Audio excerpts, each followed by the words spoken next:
Yeah, so Dan Venable copped that very heavy knock to the head in the second quarter. We're still going through all of our normal concussion protocols and testing. He's not going to play this week, but we'll know more later in the week as to the severity of it, but we're treating it very cautiously.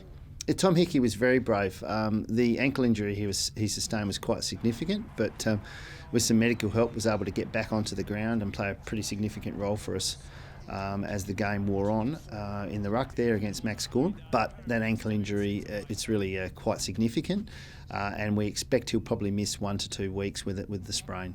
Yeah, Willie Rioli was restricted in game from the first quarter basically with a cork to the back of his leg, which pulled up sore, but won't hold him back this week. He'll go through the normal protocols, and we expect him to fully train tomorrow and be available to play. Yeah, Will Schofield copped a knock to the back the preceding week against St Kilda. Tried best efforts to get up for the game, but wasn't quite ready to play. But looking pretty good for this week.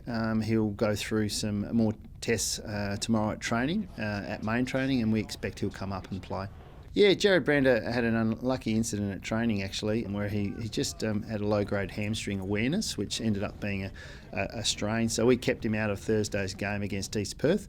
I expect he'll go through the protocols for hamstring recovery and be available this week. Chris Marston at the start of last week had some hamstring awareness as well, and has pulled up sore, and on scan has showed that's a low-grade strain. So we expect it's only a 1 week injury, possibly 2. Some bad news for Harry Edwards.